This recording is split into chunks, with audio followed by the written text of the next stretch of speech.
Inicialment tenia unes imatges de presentació perquè durant 15 anys, els últims meus 15 anys, afegits als 15 anys que el meu pare va iniciar la recuperació de la Biblioteca de Sant Jeroni de la Murtra, finalment tenim una catalogació de la mateixa amb una riquesa molt forta de fons per investigació, no és la biblioteca d'anar a llegir novel·les, amb uns 30.000 volums, amb aportacions molt bones, i avui puc donar entrada en aquest catàleg per tothom que vulgui, des de qualsevol lloc del món, pot accedir a conèixer el fons de la nostra Biblioteca de Sant Jeroni, de la Fundació Catalunya Amèrica, perquè en definitiva és d'allà. Bé, una vegada dit això, la conferència meva avui potser xocarà una miqueta, abans li deien al Jordi, dic potser hem dedicat tant de temps a demostrar la catalanitat de Colom que se'ns han oblidat coses també molt importants al seu entorn. Bàsicament, després dels llibres, jo cada dia pujo a Sant Jeroni, em xoco amb les pedres. I les pedres em parlen molt del fet del descobriment. En parlen molt. Primer, Colom, per més que ens hi posem, mai sabrem com era. Uns pintors ho van fer després de 5 anys després de la seva mort, etc. Però, en canvi, sí que hi ha un procés en el qual podem afirmar, i bàsicament la meva xerrada avui, és poder afirmar que el trobament de les terres noves, les Índies, aquelles de Colom perquè va morir sense saber que havia descobert un continent, va ser plenament catalana. L'actuació, no el personatge, dintre el que el pare Batllori diu amb història el que et digui que té la veritat, no te'l creguis mai, màxim que pots aspirar és una aproximació en aquest fet, en el fet. Bé, doncs, dintre això, allà a Sant Jeroni ens trobem amb una sèrie de circumstàncies que ens permet, que a mi em permet, i com que tinc a moltes escoles, a molta gent que ve de visita, etc., explicar el fet que el descobriment d'aquesta nova terra és plenament catalana. Fixeu-vos que tenim una sèrie de personatges, bàsicament, per exemple, tenim, ningú hi ha dubte, de l'aportació de Lluís de Sant Àngel, després que Colom es dedica a demanar a veure qui li pot promocionar això, ningú li fa cas, excepte en un moment determinat que aquest senyor posa 17.000 ducats i està plenament comprovat documentalment, inclús en la Biblioteca Vaticana hi ha uns documents que ho demostren, que posa 17.000 ducats i llavors diuen endavant, escolta, per què no li hem de donar aquest permís? Llavors, l'única diferència és que aquest senyor, que com moltes altres possiblement ja havien estat a terres d'aquest nou món, però és l'únic que torna, porta una evidència d'una gent desconeguda, que no tenen res a veure amb aquelles Índies amb les quals es negocia, etc., i porta una sèrie de productes que demostren que ha fet aquest viatge d'anar i tornar. Molts possiblement havien intentat anar però no havien tornat. O hi havien arribat i després van tornar sense res. Ell és el que torna i això fa canviar totalment. Llavors, l'actitud dels reis, de Ferran i Isabel, en aquest moment, els hi cau a sobre una cosa inesperada. Inesperada perquè havia sigut un... I llavors, inclús, creen al seu entorn es crea un silenci total perquè al contrari d'aquella arribada de Colom a Barcelona, etc., doncs no, hi ha una llei que prohibeix totalment que tot el que passi en aquell moment pugui sortir. Estan molt interessats que Colom vagi ràpidament i això té una coincidència que un senyor, el Ferran, que havia estat molt mal ferit, doncs, com que Barcelona no era gaire benvolgut, s'allotja amb Isabel en el monestir de Sant Jeroni de la Murtra. Els tenim plenament identificats perquè, a veure, Colom Isabel, el seu escut de casament que tenim d'Isabel i Ferran, els tenim perfectament també a les pedres de Sant Jeroni. Resulta que hi ha un problema principal en aquest fet, i és que quan es descobrien unes terres o una gent nova, una cosa nova, Roma hi tenia una certa prioritat.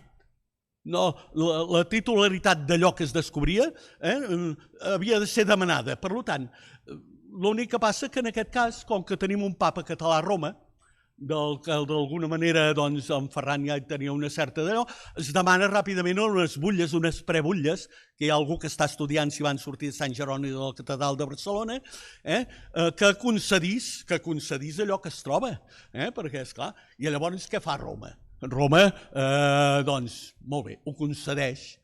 A canvi de què? A canvi de què pot concedir-ho Roma? Home, que es cristianitzi i es bategi en aquest nou indret que s'ha trobat del món, no?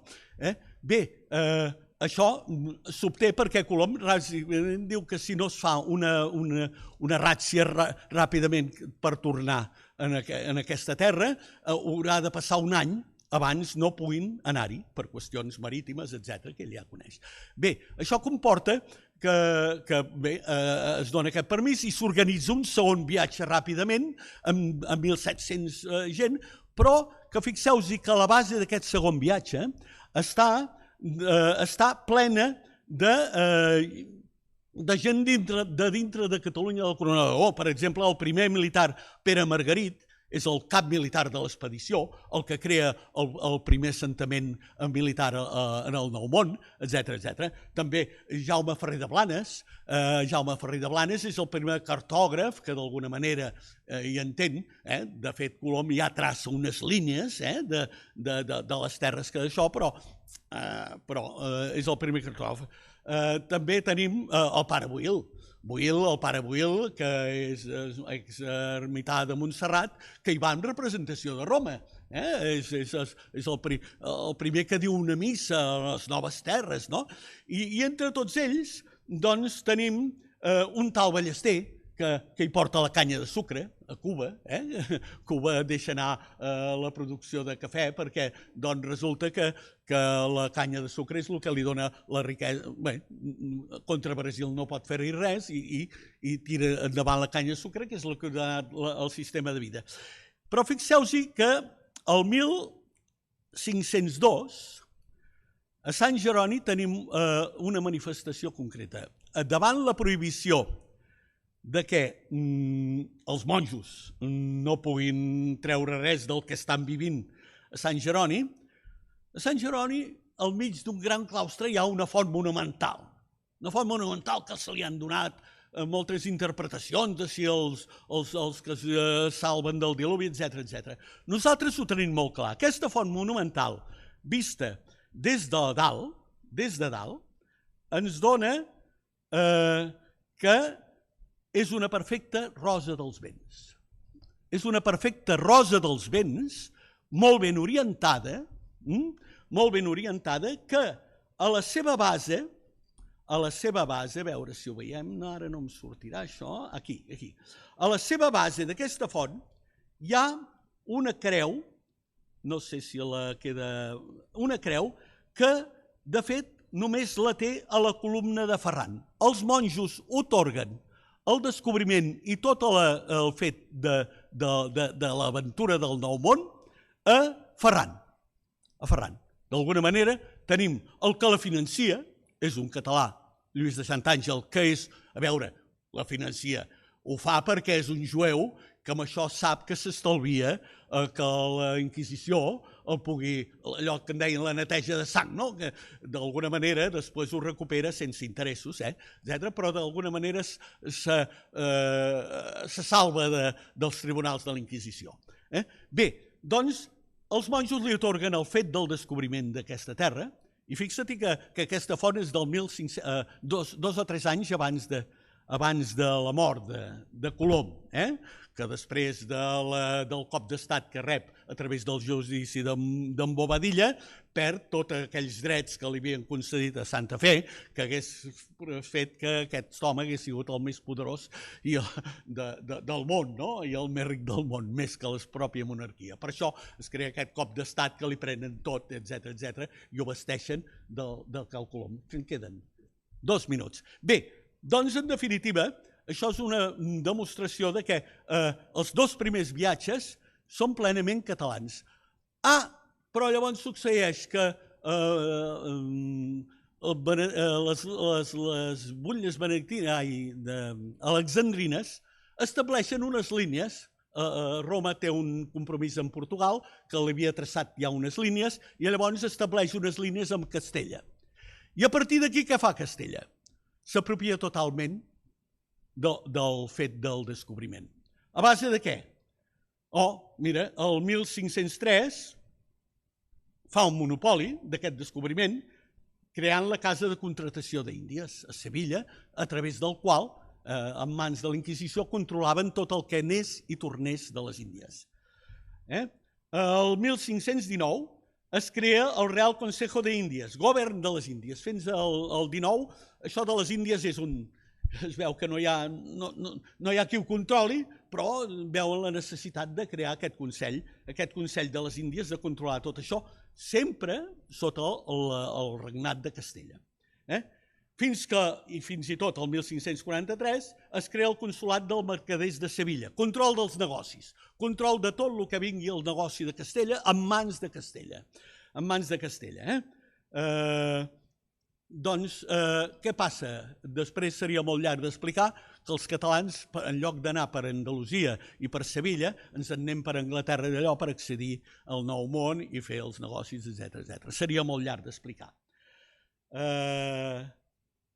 Bé, això, a través d'aquestes petites evidències de les pedres que em trobo cada dia a Sant Jeroni, arribo a aquesta conclusió. El Nou Món de les Índies de Colom és feta per Catalunya. Bé, com diuen, si hi ha algú que pot rebatre-ho, jo no he trobat una altra explicació d'aquest fet, sobretot d'aquesta definició que fan els monjos de Sant Jeroni, d'atorgant-li aquest fet a la Corona d'Aragó a través de Ferran. Aquí, a part d'això, m'agradaria que d'alguna manera, incidint en allò de que porto aquesta biblioteca, per entrar al catàleg de la biblioteca de la Fundació Catalunya Amèrica, es pot fer a través del Library Think Sant Jeroni de la Murtra.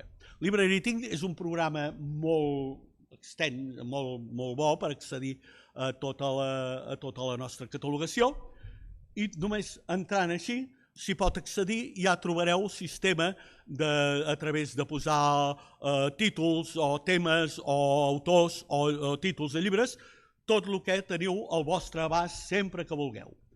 Entrant a totes les col·leccions, All Collections, apartats A i B, us donen accés a tota aquesta possibilitat d'entrar i utilitzar, que quan un fa una biblioteca i a través de 30 anys la porta a terme, el que li agrada és que sigui útil. I, per tant, està a la vostra disposició. Molt bé.